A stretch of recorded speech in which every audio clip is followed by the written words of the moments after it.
And if I had to be another person to stand up, I think after really going through this, and looking at the files and looking at the case, if I really feel that Karen Reed didn't do this and I have to be a voice that stands up and helps, I will.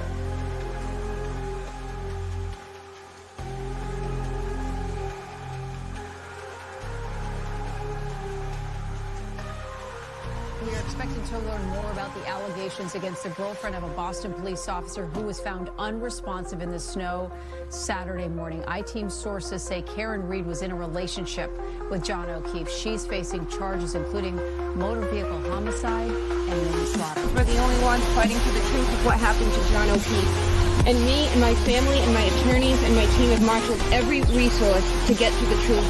Just feels like no one else wants it. Now, just be clear, you didn't do it.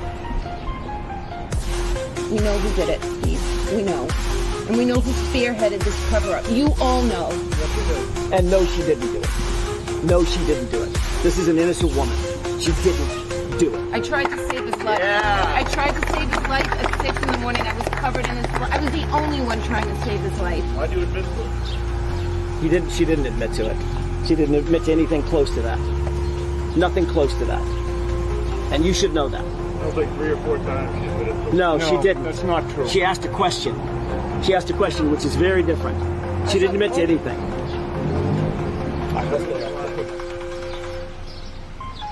I'm going to tell you one thing. Karen Reed's not going to fold. Karen Reed's not going to give up. Defense team's not going to quit. The Free Karen Reed movement is going to continue.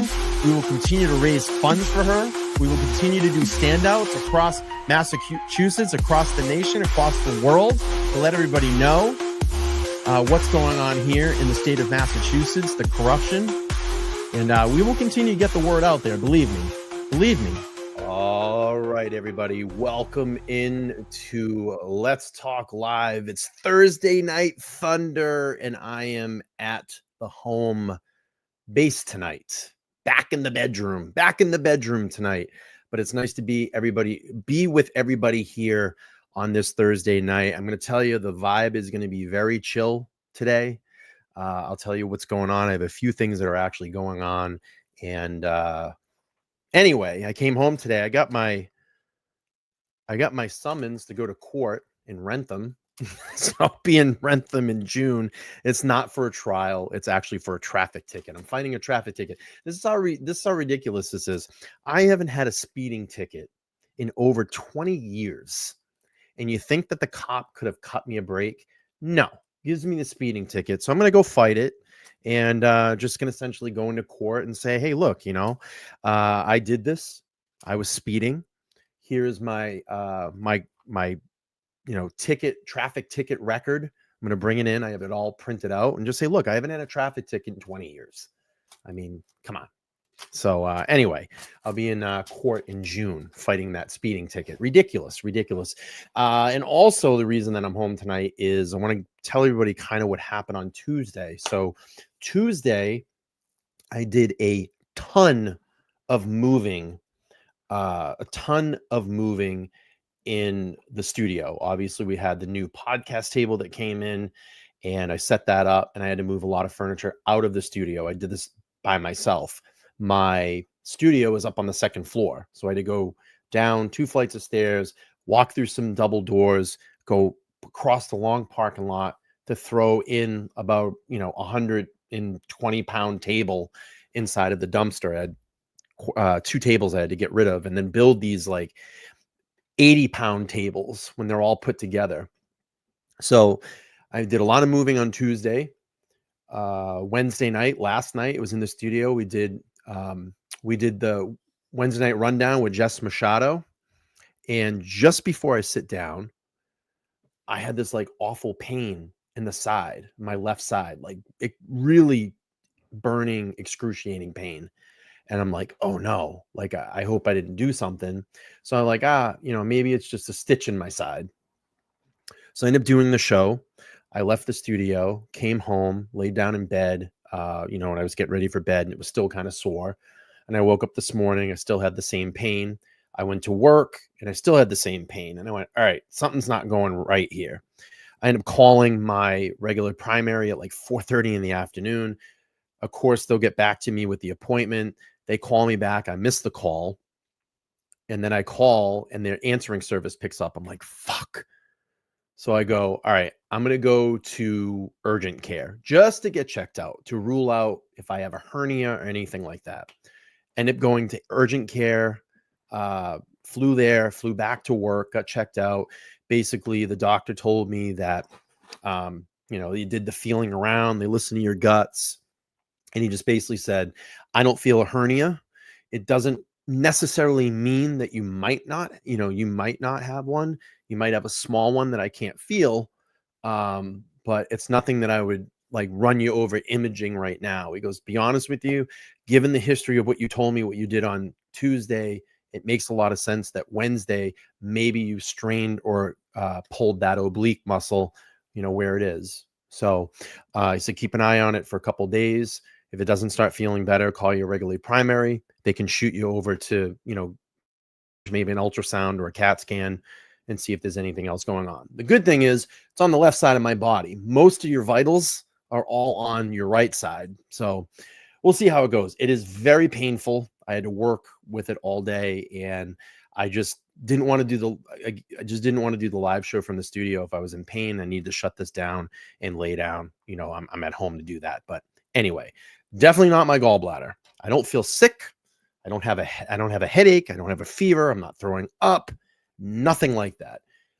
When I twist, I get a lot of pain in the that oblique area. It's definitely most likely my oblique. But anyway, I digress. Let's get into the show. Let's get into the Thursday Night Thunder here. So lots going on in court today. Obviously, we had Dr. Scortabello testify, the medical examiner, and she testifies during cross that there are no signs of impact injury. Alessi got it out of her.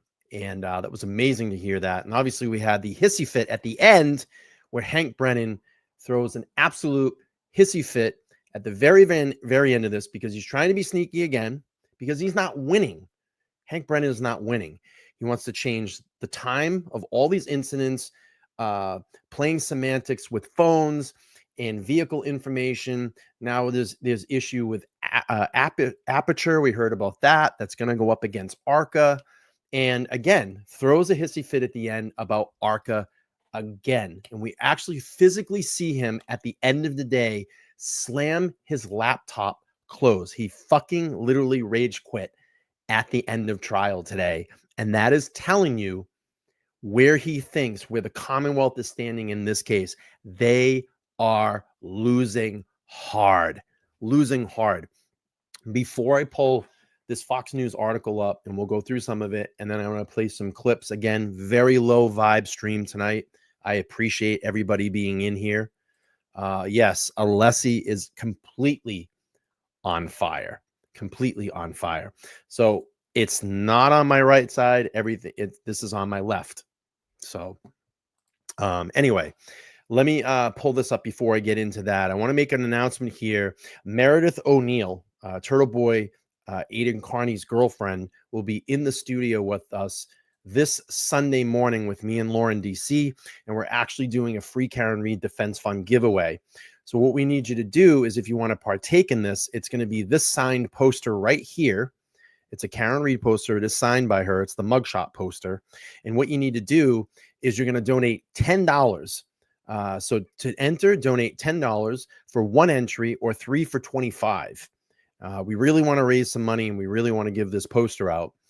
25 to Karen Reed's Defense Fund. Please be sure to write LTL, Meredith, or poster in your donation comment so she can track it. And then what we're going to do is the next show, after the Sunday show, we're going to spin a wheel and we're going to give that away. So if you want to get involved in that, just go to freekarenreed.net, make your donation, and just write LTL, Meredith, or poster, or all three in your comment. And we can start raising some funds for Karen, and we're going to do that through the entire show. So Jen, thank you so much. I appreciate that. I really do appreciate that.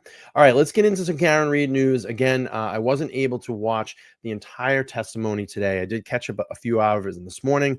We had Maureen Hartnett, the Mass State Police Crime Lab technic, technician back up on the stand this morning. They ended with her, and then we had Dr. Scortabello, the medical examiner, up there for pretty much the rest of the day. And then we had the hearing at the end, precluding to bringing in, changing the time. Now we want to change the time. Commonwealth wants to change time because they're not winning. So now they want to change their timeline of this entire case. And then obviously we heard Hank Brennan throw a complete hissy fit at the end of trial today and talking about ARCCA. Let's bring this article up. It's from Fox News. Medical examiner testifies in Karen Reed trial about what killed John O'Keefe. And I find this actually kind of interesting, their talking point. So you have the first talking point here. Karen Reed's defense claims new data evidence threatens entire case in strategy in the trial. We go to this other talking point here. Medical examiner testifies that she knew of Karen Reed's alleged admission before autopsy. But look what they bury halfway down the article, probably the most important piece of today's testimony. Karen Reed's defense highlights lack of evidence supporting vehicle strike in John O'Keefe's autopsy. That's it. The case is over. The case is over. The case is completely over. That's all we needed to hear today. So it goes on to say, Dr. Scortabello, a Commonwealth medical examiner, continued her testimony by confirming during cross-examination that she did not find any injuries consistent to being struck by a vehicle while examining John O'Keefe's body after his death. Quote, you did not include in your autopsy any fashion or discussion of whether Mr. O'Keefe's injuries were constant with a motor vehicle accident, did you? Defense attorney Robert Alessi asked, and she said, I did not. I did not. So we're going to play through this testimony, and we'll play through the hissy fit at the end. I think this is probably the most powerful and interesting piece of testimony today. That is a huge win for the defense. And like I said, the Commonwealth is absolutely losing this case. All right, here we go. Isn't it correct that for hypothermia in the presence of Wisniewski's ulcers or spots, that you have to have a predominance of the stomach covered by the spots for them to be Wisniewski ulcers? I think there's different levels and different grades. It is. You know, I'm getting tired of the games that the Commonwealth completely that is trying to play all the time in this case. And I love the fact that Alessi attacked at the end and literally said it. We're getting tired of these last minute things by the Commonwealth. This should have all essentially, this should have all been handled at the beginning of the trial. And now they want to put in this report and this piece of evidence that they have about, time shifting is what did Brennan call it time shifting? I think Brennan called it time shifting, because they want to shift times because their timeline is not winning. Their timeline is not winning. So we're going to hear that at the end, but let's go through Scortabello. This was a huge win for the defense today. Particularly, just going to double time death from hypothermia. Wouldn't you expect to see a predominance of those ulcers, meaning they take up most of the stomach lining? Isn't that what you would expect to see? Not always. I have seen that. I have also seen cases with much fewer spots, as you refer to them. But isn't the majority of the cases that you have seen with someone who's actually died from hypothermia that the ulcers predominate, take up greater than 50% of the stomach? Yes. And what percentage of the, and I'm trying to avoid putting it up again. So what percentage of the gastric mucosa of Mr. O'Keefe would you estimate is taken up by the ulcers that you have identified? I would say somewhere between 10 and 15%. Just 10 and 15%. Thank you. Now, if we could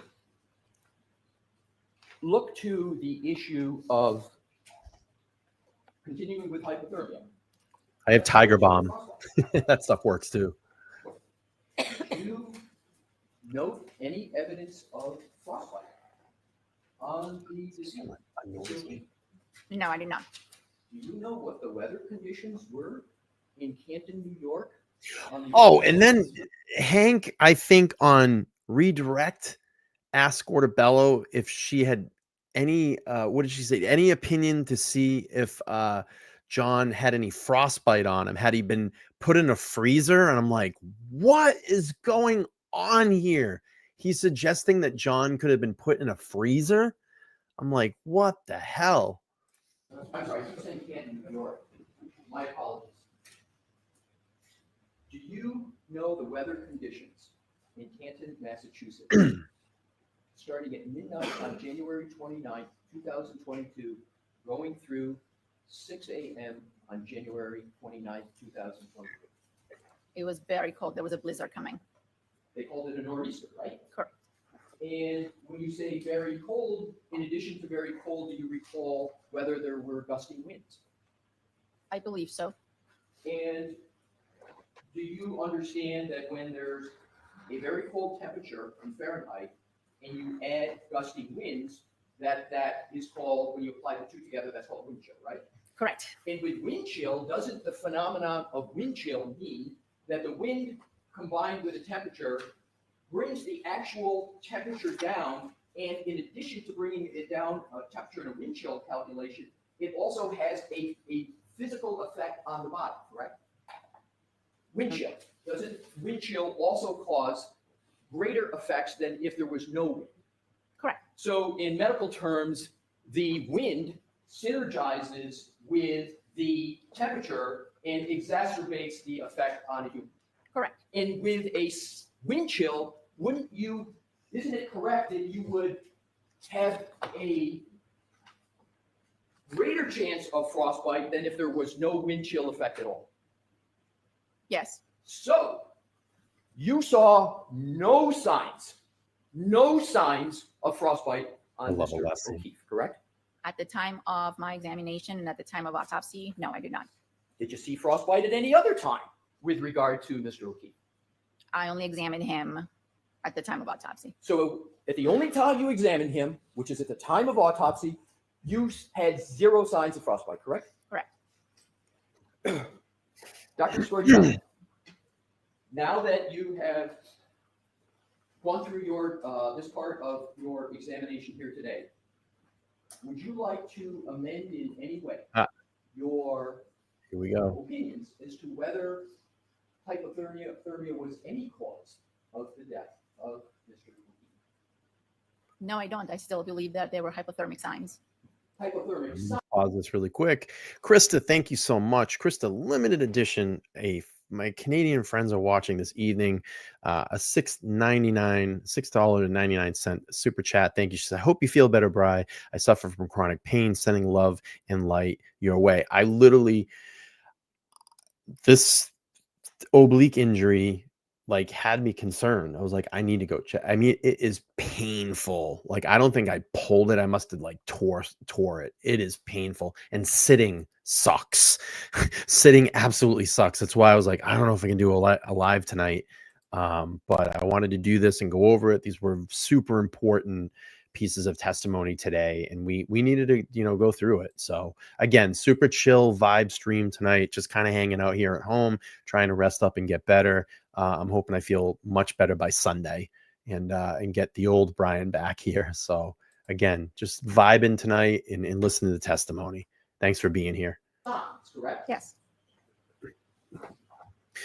I'd like to move to another topic area, please.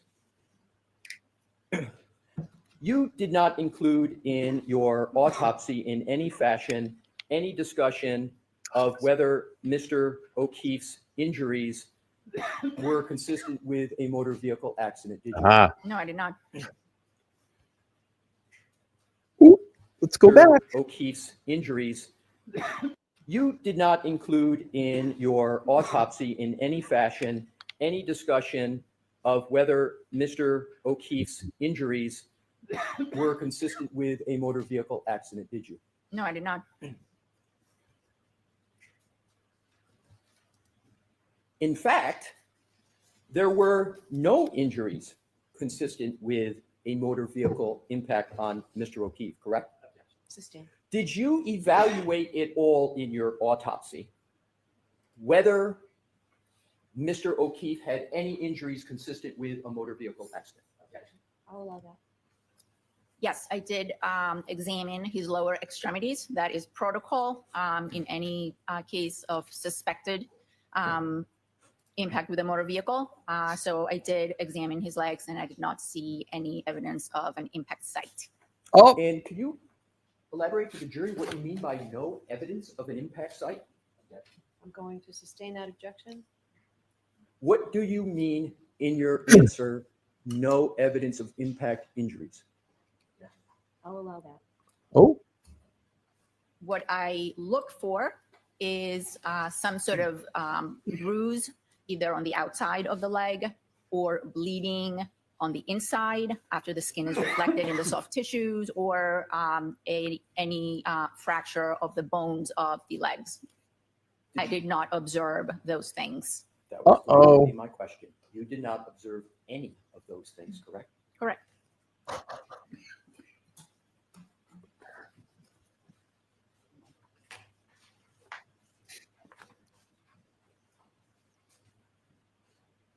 I'd like to turn to, please, the face of the decedent in your analysis that you discussed on direct examination of that area of the decedent. You talked about ecchymosis, you recall that? Yes. In medical literature, there's a synonym for ecchymosis. It's sometimes referred to as raccoon eyes. Is that correct? Ecchymosis doesn't cause a laceration to an eyelid, does it? No. Ecchymosis does not cause a laceration to a nose, does it? There was an abrasion on the nose, but no, the answer is no. Correct. So ecchymosis doesn't cause a laceration to the nose. Correct? Correct. Did your report at all evaluate whether there was any significance of the laceration to the eyelid that you spoke about in your direct testimony? What do you mean? Other than just no. It's funny that you say that, because I put a post up on Facebook today. These are the vibes that I was feeling. I'll read all my posts from today of the testimony that I could watch.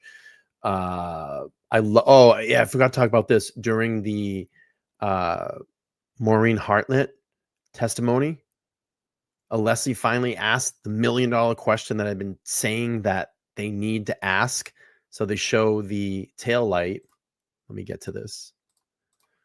They show the tail light, and what have we talked about? This tail light is clean. There, if that was broken early in the morning, like they said, right?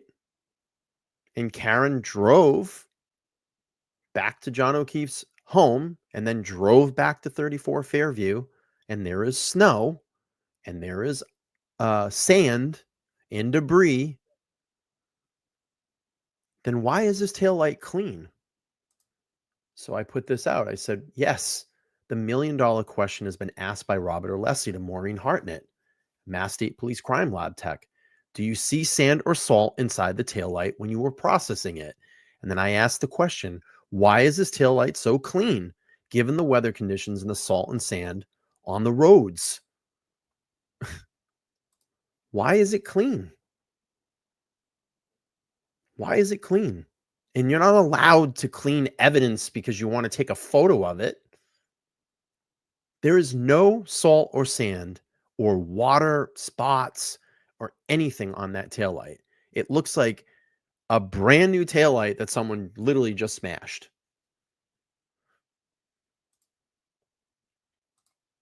And then I was vibing on this too. I love this one.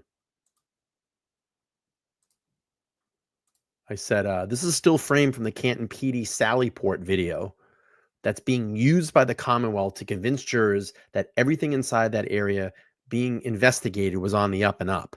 If this is the evidence that they're relying to support claims, they're going to have major problems. I mean, if you were a juror and you're sitting on a jury in this case, would you think this is viable evidence? Let me read some of my, oh yeah, John DePietro. I've been hard on this guy lately because of his antics.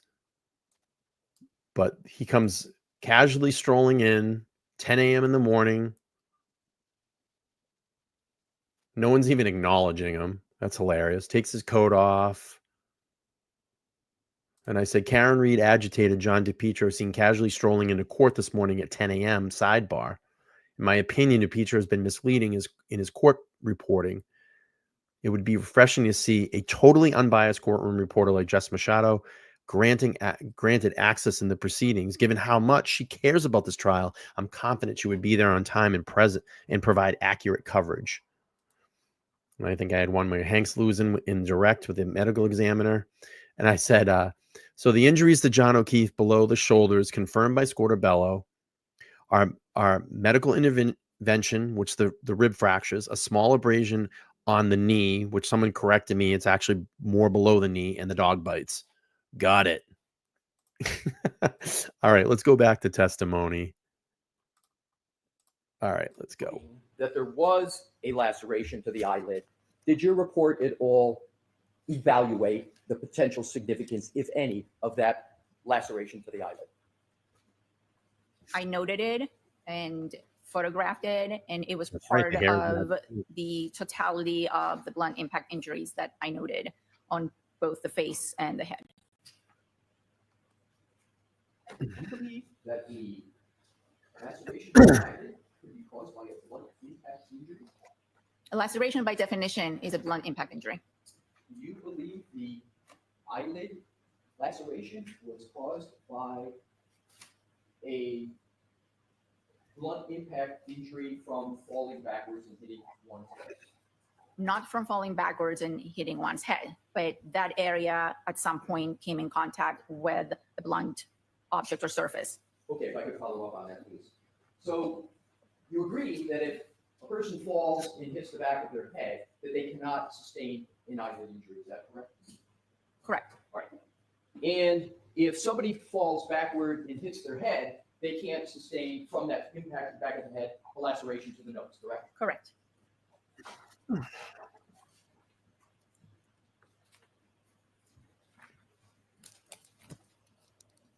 So if we could, Mr. Wolk, and with your honor's permission, publish which is already in evidence, which are depictions. Let's start out with, please, the laceration to the right eyelid. And Dr. Scorbello, is this the laceration to the right eyelid that we've been talking about, Mr. O'Keefe? Yes, it is. Yes, it is. And that injury could not be caused by a fall backwards and one hitting their head, correct? No. I'm sorry, we'll just need, and then I'm going to repeat the question.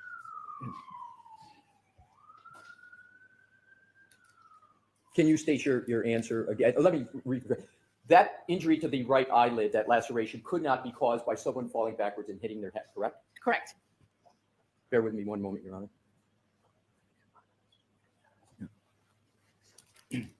Thank you, Goodman. Appreciate that. Approach, Your Thank Honor. you. Show Mr. Brennan.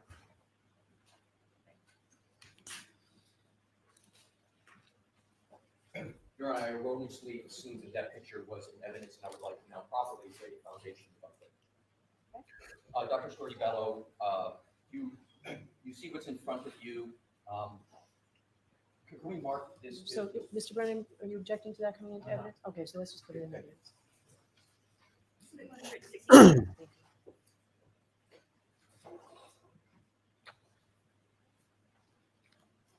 You're welcome. Thanks for being here. Super low vibe. Yes. Chill night tonight. Dr. Scorbello, I place before you what is in evidence now is 165. Your Honor, may I have Mr. Wolf publish Yes. 165? Thank you, Mr. Wolf.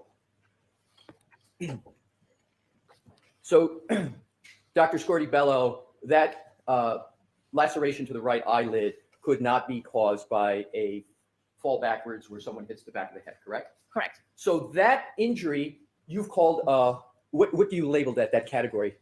Traumatic, did you use that phraseology? Blunt Blunt impact. impact. So that's a blunt, in your opinion, that's a blunt impact injury, correct? Correct. So is it correct that that injury had to occur in some manner other than falling backwards and hitting one's head?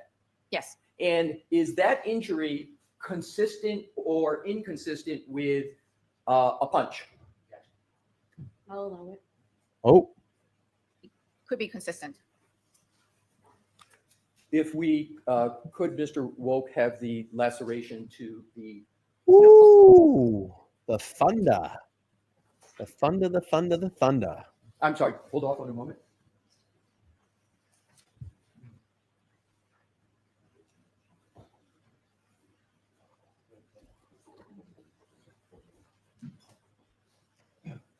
Your Honor, Mr. Brennan has agreed to stipulate this going. Okay, so like we can mark it. 166. Oh, thank you.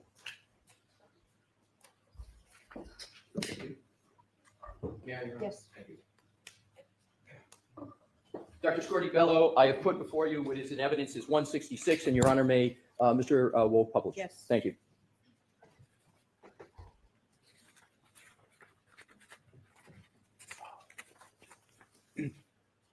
Dr. Scorti-Bello, does that exhibit fairly and accurately depict the laceration to the nose of Mr. O'Keefe?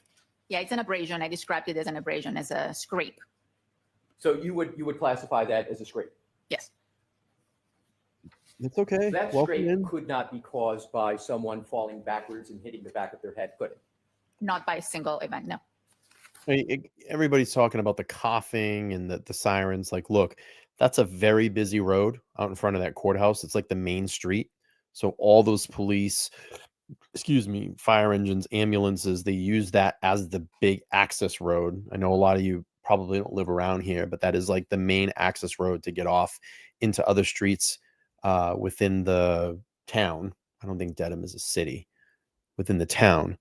And then as far as like the coughing, like, listen, I've sat in that courtroom a few times. It's very small. It's very stuffy in there. They're saying that they're running ACs. You can't feel it. I mean, it's hot in there, and it's allergy season. I mean, we're still in May. I've been suffering from allergies, so there's just a lot of coughing. It's gonna happen. It's gonna happen. All right, here we go. You can take that down, Mr. Wolf.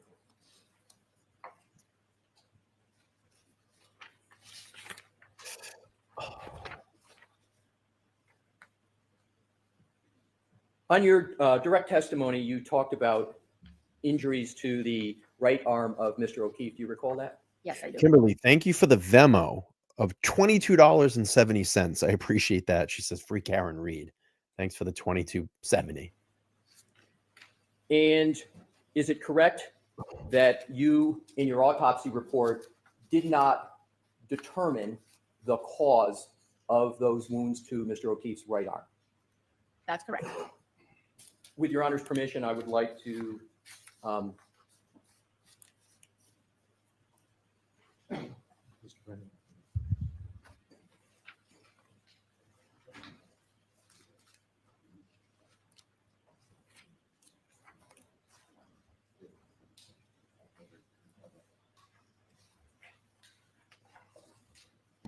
Nathan Reed checking in. Nathan, we're chilling from home tonight. We're back in the home base tonight. Yeah, just a very low vibe night. I don't know if you heard of my torn oblique or strained oblique injury, so it's pretty painful. I need to come home and just relax tonight. Nathan Reed checking in, $5 is great bonus coverage, Brian. I appreciate the nearly nightly content. Thank you, buddy. And I do have PayPal. I'll send my PayPal right now. The link should pop up in a second. Piney Woods, member for 3 months. Thank you. Says, love y'all. Justice will prevail. Everybody say hi to Nathan Reed. Hanging out in the chat. Everybody say hi to Nathan Reed. All right, let's go through Scorti-Bello. Again, huge win for the defense today. And, we got to see Hank Brennan at the end throw a hissy fit and rage quits. And that just shows you, slamming that laptop down shows you how this is all going. Yes, I am rocking the OG studio tonight. Everybody say hi to Nathan. Nathan Reed in the chat. All right, here we go.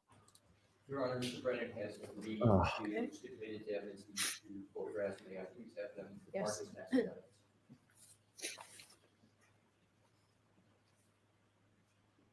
Yes.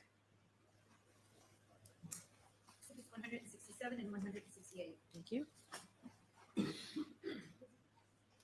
I'm going to do the same thing if I may, Dr. Shorty-Bell. I'm going to leave these with you, but I'm also going to leave the court's permission to have it published. Okay. To whatever one best allow you to answer the question. Your Honor, may I have Mr. Wolf publish those two? Thank you. So I'm trying to think. The last time in trial 1, it was Liza that did the cross, correct? And then maybe, this time around, they were going to get a little bit deeper. Not saying that there's anything, I'm not taking away from her credentials at all, but maybe they needed to go a little bit deeper in this, maybe someone that's a little bit more experienced. Leslie's been doing this a lot longer than Liza. It doesn't discount her at all. She's phenomenal. But maybe they just need to go a little bit deeper, and that's why they had him do the cross. And he always matches up well with Brennan. That's what I love about Robert Alessi. He always matches up well with Brennan. And I told him that in person a few weeks ago when I saw him. I said, I love when you guys battle back and forth. You're such a great matchup. Nathan Reed saying, thank you all for your kind messages and overwhelming support. We will never stop. I will never stop. We will never stop until Karen walks out of that courtroom a free woman. You got that. All right, everybody, here we go. Let's finish. We'll go to the rage quit. With regard to what is on the screen, am I correct that you noted these injuries, these wounds to Mr. O'Keefe in your autopsy report? Yes. And am I correct that you noted that there was a pattern to those wounds? Correct. And although you noted there was a pattern to the wounds, you were not able to determine the cause of those pattern wounds. Is that correct? That's correct.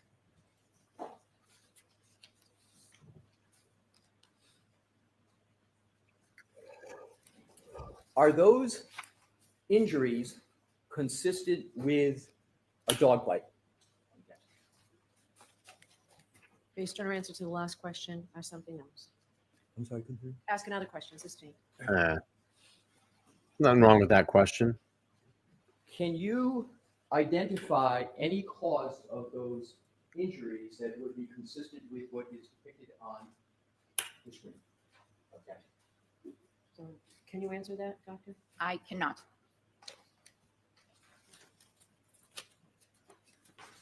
She's not. You can take that down, Mr. Wolf. Thank you. Do you recall discussing at all on your direct examination? Well, let me ask it this way. Did you evaluate at all in your autopsy a gray hoodie sweatshirt of Mr. O'Keefe? No, I did not. So were you aware that there was clothing associated with Mr. O'Keefe when he came as part of the autopsy? He did not have any clothing that came to us. The clothing was removed at the hospital and was packaged and I believe submitted as evidence. By who? Michael Proctor. Mr. O'Keefe, a t-shirt or hoodie didn't make its way to you? No. So where's his clothes? Oh, Michael Proctor has it. Marcia, thanks for the 5. Appreciate that.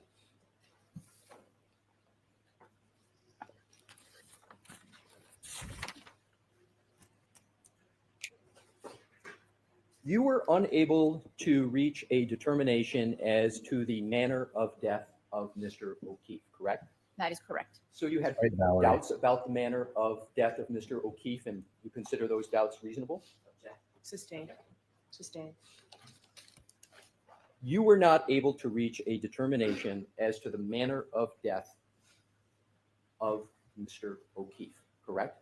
Correct. And manner of death, as you testified, includes the circumstances surrounding death in addition to the medical analysis that you performed. Okay. I'm sustaining it. Asking. All the objections. Commonwealth is losing and losing hard. I want to get to a couple of donations that just came in. Krista, thank you so much. She just sent in a $15 PayPal, and she said, have a great night and thank you for everything that you do. Well, thank you for being here, and I appreciate that Cash App. I'm sorry, PayPal. And then I got a Cash App that just came in from Laura. Laura just sent $50 and said, get a nice heating pad and take care. I will. Thank you. I'm going to do that. Maybe I'll go to CVS tomorrow and getting heating pad. All right, let's watch the Rage Quit by Sneaky Slimy Hank. This was outside the presence of the jury at the end of the day. And Robert Alessi's going to bite back. And then, of course, we have to have the ARCCA, because Hank knows he's losing. We got to get the ARCCA conversation back in there again. And this was good. This was really, really good. And Alessi just bites back hard. Here we go. All right. So, Mr. Alessi, I'll hear you. I'll hear you, Mr. Alessi. Thank you, Your Honor. The topic I would like to raise with Your Honor is the timing and nature and significance of the information that the defense has received from the firm ARCCA. And Your Honor may recall there are two individuals on the witness list that we understand are to testify in this matter. Oh, yeah. I wanted to let everybody know this. The Brian Koberger case is going to start on August 11th. And that is a case that I will be going back to on the on this channel. I followed it from the beginning. I have over 300 videos on my channel about it. So it is a case I will be going back to and following and doing recaps during the trial. Obviously, we will still continue to support Karen Reed in any way possible with the outcomes of this trial. Like I said, I truly believe, and just like Howie Carr said, that in 2025, Karen Reed will be fully acquitted. And I completely 100% agree with that. And the case is definitely going in the defense's way. So, all right, let's go through Hank Rage Quit Brennan here at the end. We're going to argue about ARCCA. We're going to hear about aperture. We're going to hear about time shifting. Oh, I love it. There's never a dull day in the Karen Reed case. First is Dr. Judson Welter, and the second is Shannon Burgess. And are they testifying in reverse order, though, than what you said? My understanding is, Your Honor, yes. Okay. My understanding, Mr. Brennan has the best information, is that it's proposed that Mr. Burgess testifies first and Dr. Welter testifies thereafter. Okay. So the Commonwealth has established in reports right up until not established. They had stated in the reports of aperture, particularly the slide presentation of Dr. Welcher, a trigger called 1162.2 that they had associated in the report of Dr. Welcher with a specific time. And that specific time that they have associated with that trigger is 12/31/38 to 12/31/43. And we have been assuming that information, and this is from best memory, but I believe it's slide 137 or so, where this statement is in the slide. And so we have proceeded with our defense.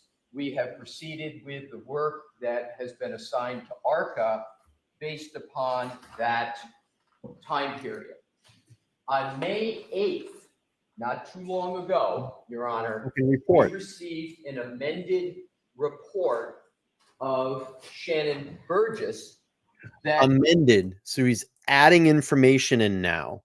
This is like super shady shit, because the trial's been going on for, what are we going into, day 17 tomorrow? So well over 2 weeks. Now they're going to get an amended report on the 8th. that pushes that Man time shaming. period. I'm just going to get. So, although it was dated May 8th, we received it actually on May 11th. And in that Oh, 2 report, days of the trial. Mr. Burgess states that he is making an amendment, and he is now stating that that infotainment trigger of 1162.2 is further back in time, and it is past 12/31/43. Do you have the time? I'm going to get the exact time. That's right, Ashley. Yep. It is 12/32. They're trying to shift their time to make everything line up with the Commonwealth's theory because Brennan knows he's losing. This is shady shit. And you can see everybody at that defense table is on heightened alert right now. And Your Honor may recall that the seconds, literally seconds matter in the analysis of many factors. I won't go into them other than to say, I went through and developed testimony with regard to the cross-examination of Mr. Whiffen. He had a timeline. He talked about much human volitional conduct.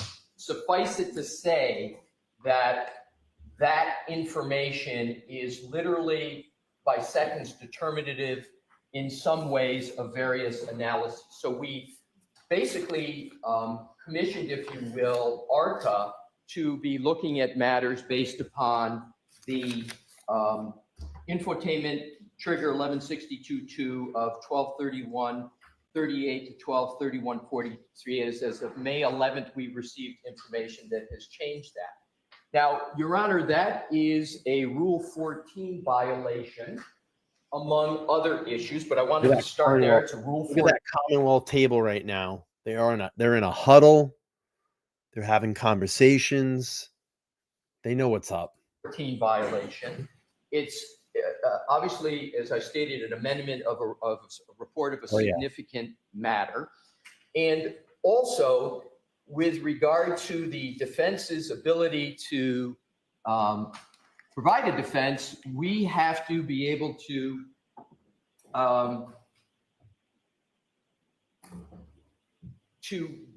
evaluate that information in terms of our entire defense. And it's just not limited to ARCCA. It's our entire defense. Yeah. The other data point I want to get to, so the effect it's had, we still haven't even been able to evaluate entirely that. And I believe, Your Honor, based upon the information that I have, that this may have been a calculated matter by the Commonwealth, but even assuming it's not calculated, the effect is pronounced.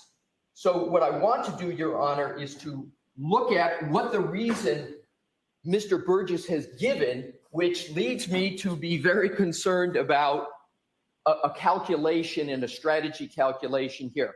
Mr. Burgess states in his own words that the reason why he is changed, that time is being changed, is to, quote, align the trigger with Mr. Whiffen's analysis.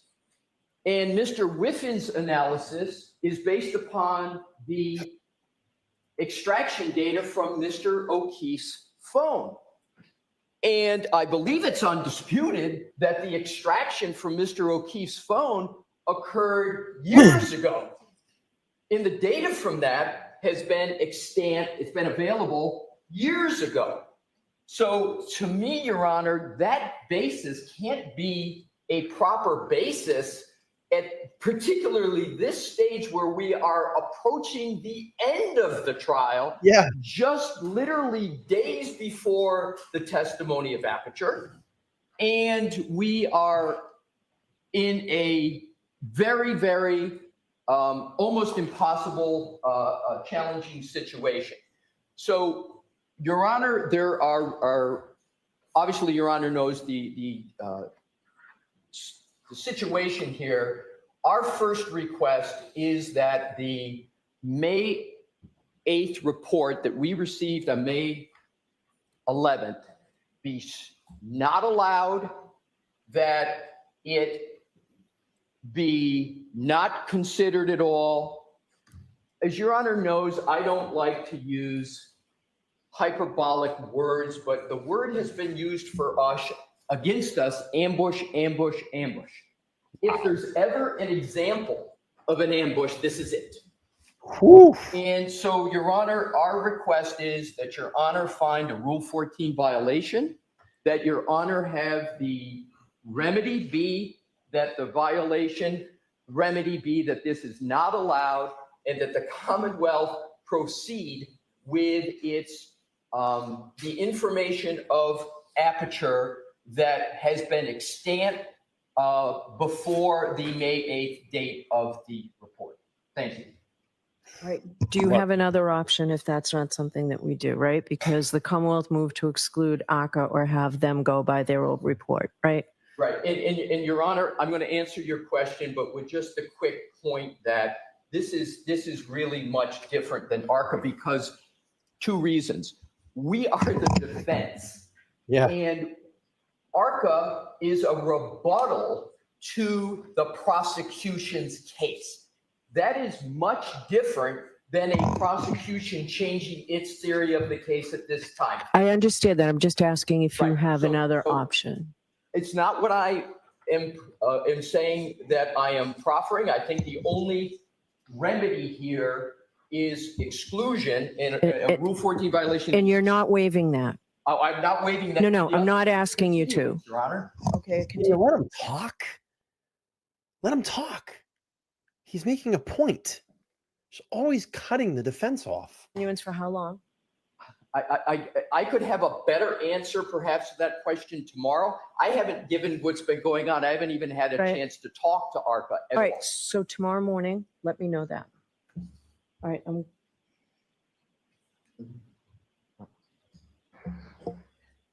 In Your Honor, I will do that, of course. And I will also say, without getting into an elaboration of it, we have to look at all the witnesses that we called. I'll give you an example. Mr. Whiffen, I had my whole cross-examination, not whole, but a significant part of my cross-examination of Mr. Whiffen based upon going through human volitional conduct off that phone that was after that 1162 trigger. And a lot of our defense in theory is based upon that's been in existence now for several months. And again, I go to the bottom line that the proffered reason in Mr. Burgess's report is to align with the data on Mr. O'Keefe's phone, and then that's been around for a long time. So that's my answer to Your Honor's question. all right, thank you. Mr. Brennan. Your Honor, this disclosure is not Here we go. 14 violation. The Commonwealth, just like the defense, is entitled, continues to work on their case and study their case as time Aaron might not be able to do it in court, but I'll do it to him right now. This guy. goes on. This issue, the relevance of this issue, has been clear throughout the case, including my opening statement. And the issue is that clocks are different. There is a clock in a Lexus that runs on a different time than that of an iPhone. If you recall, in my opening statement, I talked about the fact that there are variances between those clocks. Instead of a moment that coincides happening at the precise second, sometimes there's a variance of time between the two. So the Lexus clock could be at a variance with Guy's such a an shitbag. iPhone, but the event still could happen at the same time, given the clocks have different times. Oh, The defense provided a report by a person by the name of Mr. DeSorga, a noted expert witness who they've listed as a witness they may potentially call. Mr. DeSorga wrote a report, and in the report, he suggested, based on his analysis, that Mr. O'Keefe's phone always ran late. That means if the texting data, the black box data from the car, has a event at 12:32:38, 12:31:38, and Get it right, Hank. last movements or 1232.16, last user interaction 1232.09, there is a variance between those times. We asked our expert to review their expert's report to see if he was accurate, that the variance means that these times would never align. And that's what he did. He studied the data, he studied the ways, he studied the Lexus black box relative to the time. Doesn't change anything, doesn't change the data whatsoever, just adds to the time. What he learned from his opinion is that Mr. DeSorbo was wrong. He used information from different phones, not recognizing the items that these timelines came from, and that his time estimates are wrong. So then he looked at the time of the event of the ignition on and off, and he compared that to the Waze data. And when he did, he found that he could identify what the actual differential was. Instead of guessing that it was within the 30-second window, it was somewhere around 21 to 25 seconds. And that 7 minutes before the collision, Mr. O'Keefe's phone was 21 to 29 seconds ahead, which means you subtract that time, which puts it in the same variance. He's literally changing the timeline right now. An argument at the beginning that the collision occurred at the same moments when Mr. O'Keefe last had user interaction, and that reconciles with the data. It does not change the text screen data or the black box information on the car whatsoever. It does not change ARCCA's analysis whatsoever. We received this report on May 8th. I was surprised to receive it. I welcomed it. We turned it over. Where have we heard this before? Where have we heard this expression before? I'm going to ask everybody in the chat. When he says, I welcome it, who has he said this about before? Quote, I welcome it. It's the same old hat with Hank. It's the same old trick. Who did he say that about before? I welcome it. I welcome it. Exactly. Remember during the hearing with Alessi? Oh, I welcome it. Because he knows he's losing. All right, here we go. On May 8th. There was no delay. It's been a week now. The defense has had this information. And so this is not an attempt to align anything. While it may reconcile or identify that variance more closely, it doesn't change any data whatsoever. And so this is not a Rule 14 violation. The Fucking liar. Response to disclosures that we believe were wrong by the defense expert, and it is clarified and it is favorable for us. And so we should be able to use it. Did you intend to use it in your case in chief, or only if this witness disorder? I don't remember reading that name, so I don't know how to pronounce it. Case in chief, for my case in chief, because we now have this available data. As I said, this wasn't ambush. It isn't something that we sat on. It was in response. It's not an ambush. Which caused us to focus more closely. And now that we've identified that variance, rather than having an open variance of 30 seconds, we should not be precluded from favorable information that has been provoked by a report by the defense. Okay. Yes. I'll do it quickly. Okay. Attorney Brennan has provided a lot of information, and he has accurately provided information, but he's got the time completely wrong and the significance respectfully completely wrong. I'm going to hit his 4 categories quickly. He said, he referenced Mr. DeSorbo, who is a defense witness. Two points about Mr. DeSorbo. First, Mr. DeSorbo provided his expert report within this reciprocal discovery deadline. Okay. And he provided that report months ago. Okay. So if, as I heard Attorney Brennan, he's saying the reason why we're getting something on May 8th is because Mr. Burgess supposedly is responding to that. That was months ago. Okay. The more apt point is, or an even more apt point is, Mr. DeSorbo was responding to the information of Aperture. It wasn't like Mr. DeSorbo was coming up. He was rebutting as defendants do. So, and it's Mr. DeSogra, D-I-S-O-G-R-A. Again, D-I-S-O-G-R-A. So that's an important point with regard to Mr. DeSogra. Now I want to go to Attorney Brennan's comment about clocks are different. Here we I go. agree with Attorney Brennan on that. The shortcoming for Attorney Brennan's argument, however, is that the clocks are different concept has been in existence in this case for over 6 months. I can give you by memory Mr. Whiffin's report of December of 2024, where his report went into the different clocks and what their significance was. So that is almost 6 months ago, at least 5 months ago, the issue of different clocks has been in existence in this case. So therefore, the issue of different clocks dates back to then. But even more fatal for the Commonwealth's argument is that Mr. Burgess himself issued his report and talked about the difference in clocks.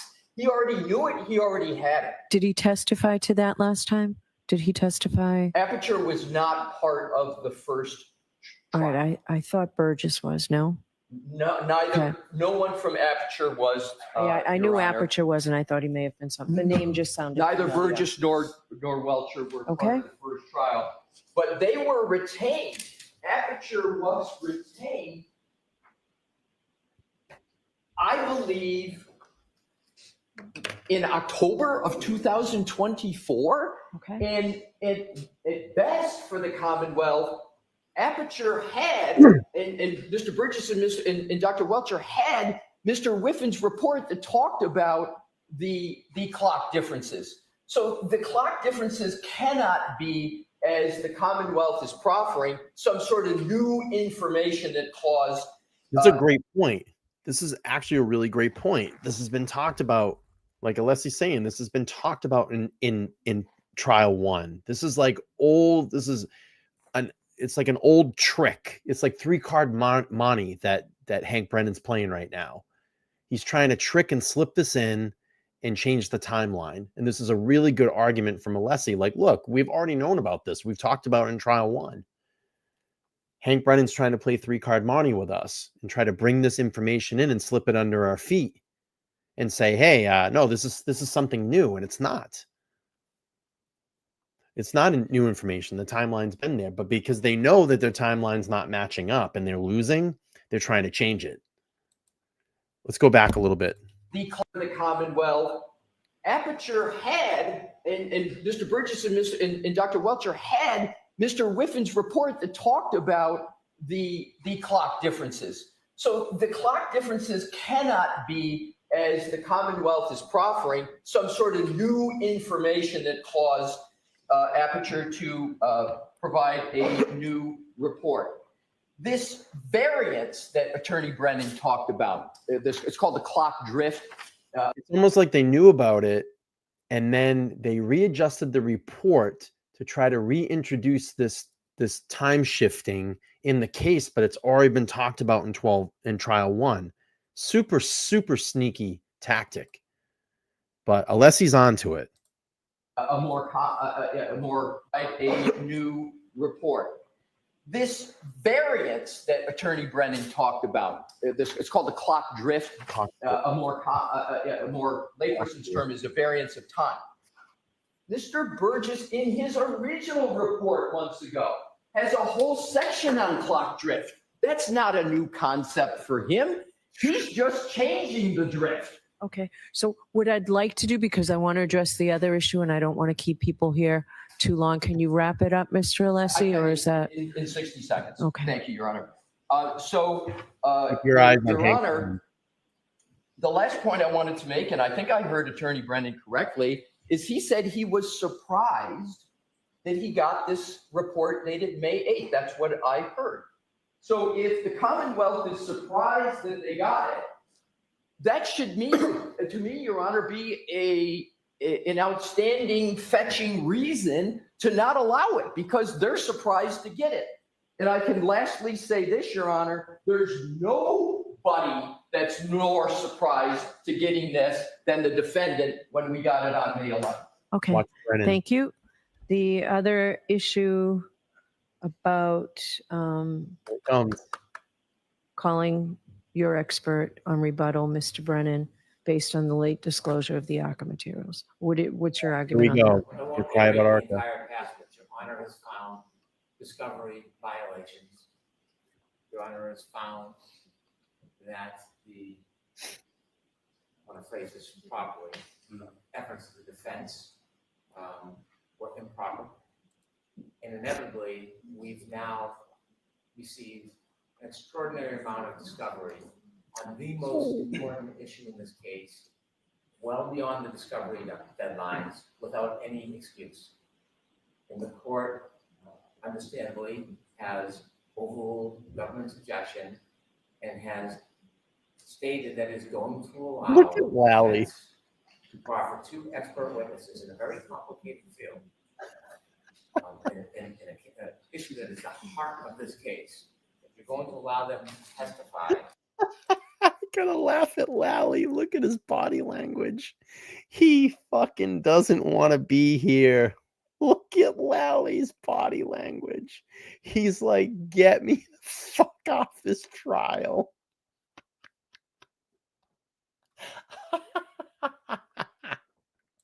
All right, let's hear Hanky drop the ARCCA word, and then he's gonna slam his laptop closed. despite the fact that we have not had the time to review, to prepare, and to address it. The Commonwealth has the burden of proof. The Commonwealth has an obligation to prove its case beyond a reasonable doubt.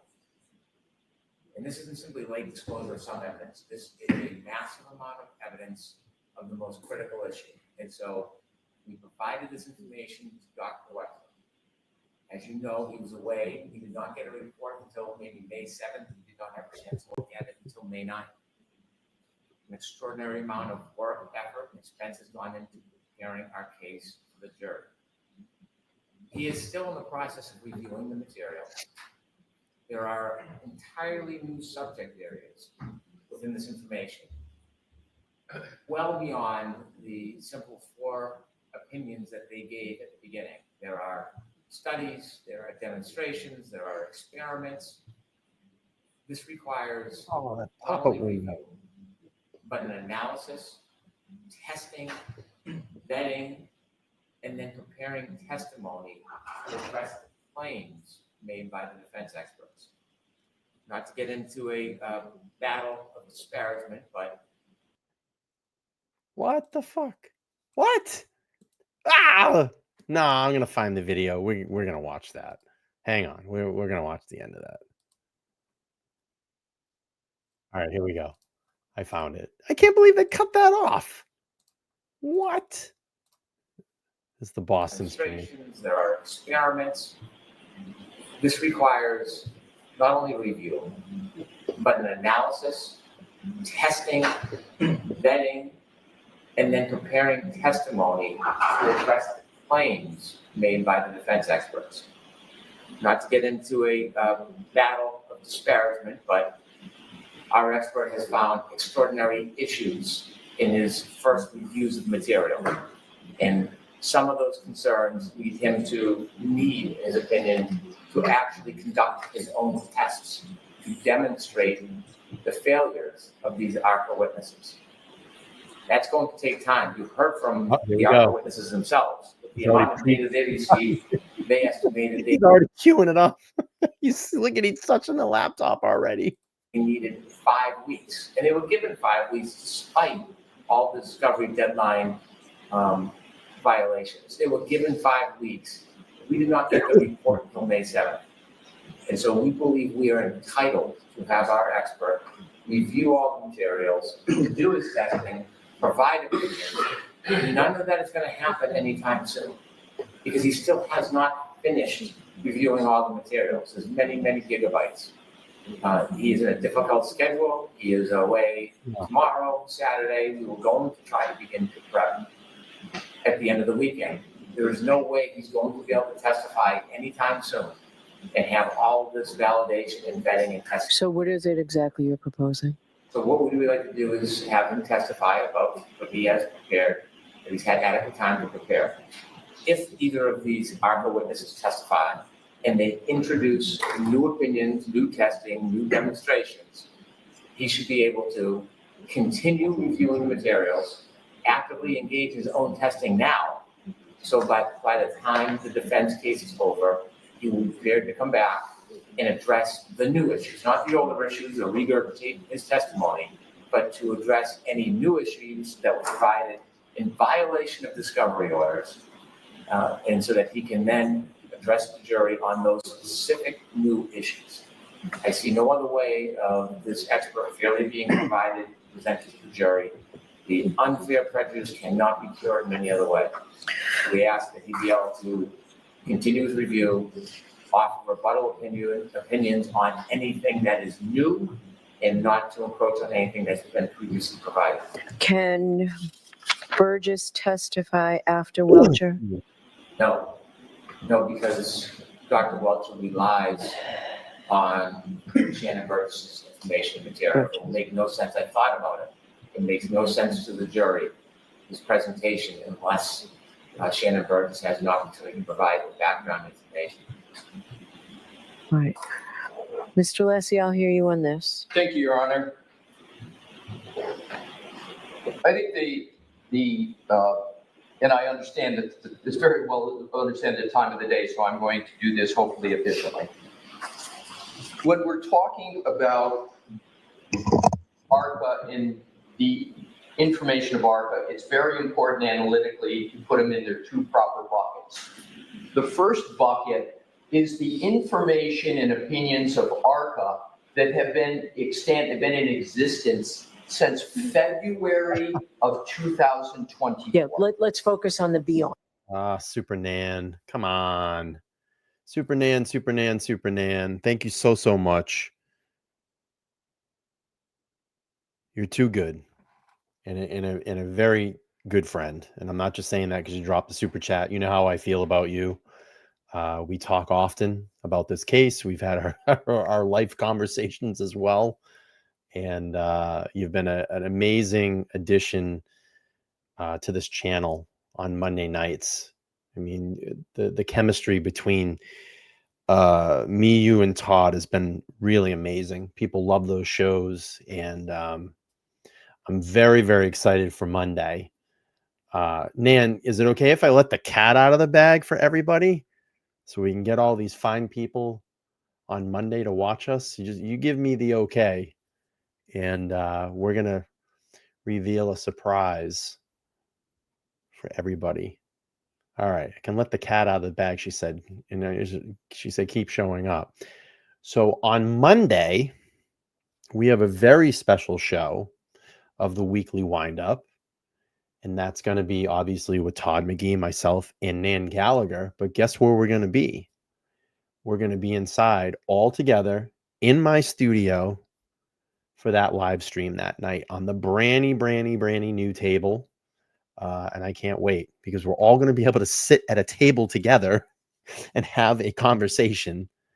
And it's going to be a historic moment. And I'm looking forward to it, to bring the three of us together.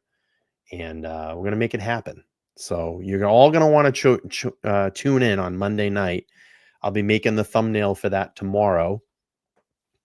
And we're going to have a great conversation that night. The three of us in person. It's going to be completely different experience. And it was funny because when Nan came in last time on the Super Sunday show, she said, wow, this is completely different when you actually sit down and everybody's in the room together. So we'll be at the table. But on Sunday, Meredith O'Neill, Turtle Boy's girlfriend, will be in. She'll actually be the first official, besides Lauren and myself, to actually sit at the new table. We're going to test run it that night. So it's going to be a lot of fun. All right, let's watch Hank rage quit here at the end and slam his laptop down. And then I'm going to get out of here. I'm going to rest for the rest of the night. Try to get this oblique injury back and on the way to be mended, because it does not feel good. You don't want to pull an oblique. It doesn't feel good. All right, here we go. Let's focus on Okay, good. Because pithy conclusion is there should be no prejudice on that. And I don't think the Commonwealth's even suggesting that. So So if we're focusing just on the quote new information bucket, Your Honor, it's very important to understand that what ARCCA is doing is in response to the testing of Aperture. ARCCA did not come up with new approaches. We, again, to state the obvious, are the defense. We get to rebut what the prosecution has put forward. And so what ARCCA has done with the new information, new testing, is simply to rebut what Aperture has done. So I do not understand the length of time or the lift, if you will, that's being proffered for Aperture. Now with regard to the time period, Your Honor has already determined what the appropriate approach is for the new information from ARCCA. When Dr. Rentschler was on the stand, or Dr. What you said, when can you get me the information? And they said, I think it was May 6th or May 7th, whatever, and they met the deadline. They did it. We proceeded along with the trial with that information. We complied with that request to continually try to claim that there should be ongoing remedies of something that's already been decided. I do not understand. So I did leave open. I did leave it open to address. You did leave open the time, but Your Honor didn't leave open that you were going to continue to address this matter as if the defense is making perpetual violations. There was a determination made, and then the question was the remedy. So I'm just addressing the Commonwealth, positing that somehow there's continuing violations. My final 2 points. What Mr. Brennan is seeking is improper. What it's seeking is the most extraordinary situation, which is have Aperture come before the jury, testify to certain things, have ARCCA have to come on, and then have Aperture come back and essentially have almost a rebuttal to a rebuttal as of right. I do not understand that process. I do not understand that proposal. It inverts the order of proof. It prejudices the defendant because it almost ipso facto. Oh wow! Look at Karen shaking her a head. double I just noticed rebuttal that. proof. When he says about prejudicing the defendant. Watch Karen shake her head yes. But keep an eye on Karen. I do not understand that process. I do not understand that proposal. It inverts the order of proof. It prejudices the defendant because it almost ipso facto gives a double rebuttal, surrebuttal to the defense. I believe, Your Honor, the final point is if Your Honor is inclined to give Aperture more time, and I haven't even heard a deadline yet for Dr. Welcher. It's still open. What I would recommend, Your Honor, is that we follow the proper order of proof. We determine when Aperture can conclude its review of the ARCCA work, and that there be a reflection that keeps the order, namely that the prosecution comes in with Aperture, Dr. Welcher, and Mr. Burgess, and then the defense, as part of its case in chief, puts on ARCCA, and we make the determination as to what happens there. Otherwise, what we're happening is here, it's almost a self-serving matter where the Commonwealth is getting to put on certain witnesses here from our witnesses and then have an automatic rebuttal. And Your Honor, I just think that's improper and prejudicial. There's another, and importantly, it's a burden shifting to the defense. All right, so I have a question for you, Mr. Lessie. Are you still thinking that if the defense puts on a defense, that will take roughly a week and a half for that to take place? That is our best estimate still, Your Honor. And not holding you to this, because obviously you have no burden. If ARCCA is part of that defense, when in that week and a half time frame would that be? We haven't made a final decision, Your Honor, but we're pretty close that it would be toward the end. Okay. All right. I needed all this information now, so I appreciate it. All There right. you go. Thank you. All right. The end. Okay. All right. Well, I needed again. all this information now, so I appreciate it. All right. Thank you. All right. I needed all this information now, so I appreciate it. All right. Thank you. All right. Oh man, we're gonna talk about this on Monday. Goodbye. I love it. Goodbye. The ultimate rage quit. It's so good. Rage quit is the best. I love when people rage quit. It's just the best. All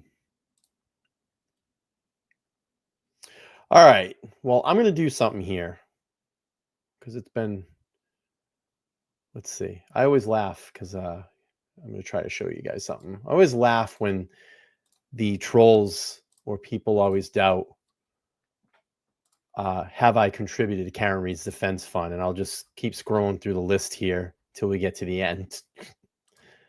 So I've contributed a lot. We're going to contribute again tonight. Let me do this without doxing myself. My credit card information. So let's do this. For tonight, we are going to the end of the stream here. Bear with me. Oh, let me back this up. Why do I look so far away or so close? All right. So that's going to be pretty much the end of the stream. I'm just waiting for my donation to go through. And then, defense website busy? Is it Busy Bees? All right. So tonight, I thought that I would donate $100 to Karen Reed's defense fund. If you all could, please. Oh, that's not what I want to do. Let's go to back here. I'm going to drop the link. Feel free to donate to her defense fund. She needs us more than ever now. And there we are. Oh, look at this. Wow, we got a couple of people that posted donations. That's great. Well, next show is going to be on Sunday, and that's going to be with Meredith O'Neill, who is Turtle Boy's girlfriend. She'll be live in studio with us at 10:30 a.m. And my co-host for the show, for the Super Sunday show, Lauren DC, will be inside studio as well. So you're not going to want to miss that. And then obviously we have the Monday windup. We'll have Nan Gallagher and Todd McGee live with us in studio, in person. And I'm looking forward to that. All right, I'm going to get out of here. I'm going to get some rest. Oh, I got one more Cash App that came through. Let me just recognize that. I've been doing a bad job at that lately. Let's see. Wanda, thank you so much for the $9. I appreciate it. All right, everybody. I'm going to head out of here. Court tomorrow at 9 a.m. Yes, I believe it's a full day in court. Full day in court tomorrow. And then we'll do some wind up on Monday and Sunday Super Show. So I hope you all join us. Thanks for being here. Thank you for all the donations this evening. Thank you for the support. We gave back to Karen Reed's Defense Fund tonight. And if you can make a donation, I'm going to drop the link there. Please, $5. Just even $5 goes a long way right now. These attorneys need to eat. They need to strategize. They need to travel. And we need to keep them paying them, get them paid to keep defending Karen Reed. So Thank you all. Make sure to like, share, and subscribe. I appreciate it. I'm going to head out. Everybody get some rest. We'll see you back on Sunday morning at 10:30 a.m. Have a great night. Bye-bye.